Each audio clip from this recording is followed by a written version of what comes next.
अगर आप रेलवे की तैयारी करते हैं, अभी आप देख रहे हैं कि रेलवे टेक्नीशियन का रिजल्ट आया है और कट ऑफ इतना ऊपर गया है।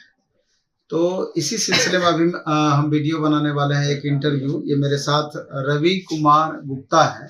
इसका ट्रेड इलेक्ट्रीशियन था, आईटीआई इलेक्ट्रीशियन से किए हुए है और इसका चयन आरआरबी चेन्नई में इलेक्ट्रीशियन ट्रेड को लेकर के इलेक्ट्रीशियन पोस्ट पे हुआ है और लगातार तो ये तैयारी में लगा रहा, अपना बेहतर परफॉर्मेंस देते रहने का प्रयास किया और इससे पहले भी आंशिक सफलता इसके हाथ लगी। इससे पहले खास करके 3 एग्जाम, पिछले बार ग्रुप डी में 2019 वाले में मेरिट से छट गया।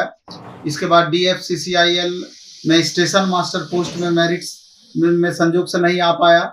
इसके अलावा DRDO का भी मेंस दिया हुआ है, यानी कि तैयारी लगातार कंटिन्यू रखे हुए था, लेकिन अंततः सफलता इनको चेन्नई बोर्ड में इलेक्ट्रीशियन पोस्ट पे मिला है। तो सबसे पहले इनको मेरे तरफ से, संस्थान के तरफ से ढेर सारी बधाई।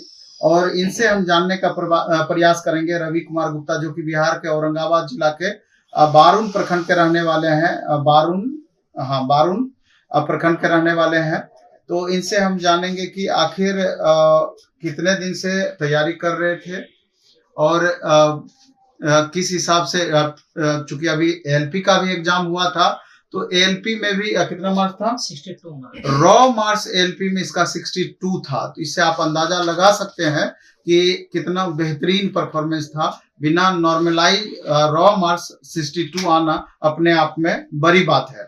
तो कैसे तैयारी किए थे? पहले अपने बारे में परिचय अपने बारे में देना है। सर तैयारी सर हम 2019 से स्टार्ट किए थे, जब पटना पहुंचे। उसके बाद सर हम आपसे कोचिंग में आपसे जुड़े हम। उसके बाद हम आपका परफॉर्मेंस पहले से ही पता था कि प्लेटफॉर्म कोचिंग पटना में सबसे अच्छा है और आपका सबसे ज़्यादा टेस्ट में हमको टेस्ट और जो आपका बुक है मार्केट है जो आपका चलता है तो इसमें सर हमको ज़्यादा बेनिफिट है। उसका प्रैक्टिस हम लगातार करते हैं। आपका तो कोचिंग से टेस्ट लगाते ही थे, उसके अलावा आपका बुक से भी हम अपना लाइब्रेरी में मार्केट टेस्ट वो मतलब 25 जो सेट होता है ना वो लगाते थे, तो लिख कर उसको लगाते थे, उसमें मिलाते थे मेरा कितना सही हुआ कितना गलत हुआ। साइंस रीजनिंग मैथ तीनों को लगाते थे। मेरा वॉल्यूम तो पूरा खत्म हो गया था। हम सोच रहे थे वॉल्यूम 3 आपका आने वाला है, तो उसका हम वेट कर रहे थे, बट नहीं, आप फिर उसी को रिवीजन कर रहे थे तब तक एग्जाम हो गया। उसके बाद फिर आपका वॉल्यूम 3 है। तो बुक से कितना फायदा हुआ? बुक से तो बस सर ऑथेंटिक रहा, पूरा अच्छा रहा। मतलब उसका जो डिस्कशन भी आपका जो बेस्ट है, उसमें जो आप पीछे दिए रहते हैं वो साइंस का, और जो ग्रुप डी जो रिवाइज का जो होता है उसका भी डिस्कशन मतलब ब्रीफ अच्छा किया होता है। ट्रेड पे कैसे पकड़ बेहतर किए? ट्रेड में तो सर आपका हम अभी टेस्ट लिए हुए, बुक भी लिए हुए थे। अभी हम सेट लगा रहे थे, मेंस का तैयारी कर रहे थे। और ट्रेड में तो सर मतलब कि फिर वही बुक से, फिर आपका क्लास भी हम देखे थे जो होता था ऑब्जेक्टिव टाइप का, उसकी नॉन टेक सेक्शन तो पूरा नॉन टेक सेक्शन पर ही सारा खेला हुआ टेक्नीशियन पोस्ट के लिए। और बेसिक साइंस, इंजीनियरिंग, ड्राइंग, इसके बारे में थोड़ा बताना है बच्चों। बेसिक साइंस में सर, बेसिक साइंस में जो आपका सिलेबस है उस पैटर्न पर आपका हम जो अभी टेस्ट जो लगा रहे हैं आपका, जो अभी आप निकाले ऑनलाइन टेस्ट, उसमें भी हम टेस्ट लगा रहे थे मेंस का। तो उसमें हम देखे कि उसमें भी न्यूमेरिकल वगैरह अच्छा खासा डाले हुए जो कि पूछा हुआ है, प्रीवियस टाइप का है, उसी पैटर्न पर है। तो और उसका रीजनिंग मैथ, तो मेन तो रीजनिंग मैथ है, उसका पैटर्न जो अभी जो पूछा हुआ है टेक्नीशियन जेईई में या एलपी में, उसमें पूरा पैटर्न वही फॉलो किया है।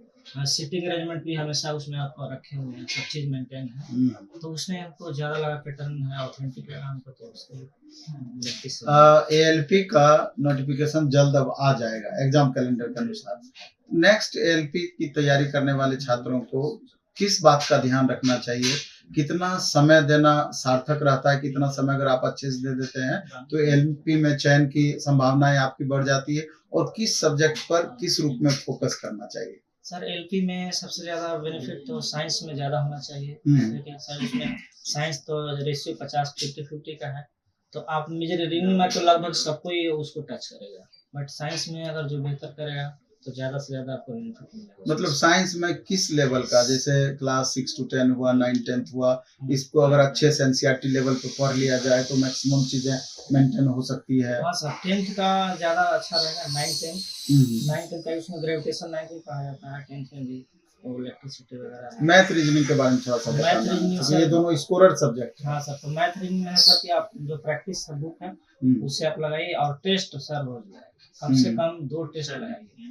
आप बुक से भी लगा सकते हैं, अपना जो 25-25 होना है, फुल टेस्ट का रोज आप प्रैक्टिस कीजिए। आप देख रहे थे कि रवि कुमार गुप्ता जिसका हम इंटरव्यू ले रहे थे, तो इसका टेक्नीशियन में चयन हुआ बहुत बेस्ट परफॉर्मेंस के साथ में। उम्मीद करते हैं कि अगर आप भी रेलवे की तैयारी कर रहे हैं, वैकेंसी पे नहीं जाना है कितनी कम या ज़्यादा आ रही है, अपने मेहनत पे भरोसा करना है। अगर ईमानदारी पूर्वक आप मेहनत करते हैं, थोड़ा लेट लग सकता है लेकिन सफलता निश्चित रूप से आपको मिलेगी ही मिलेगी। धन्यवाद।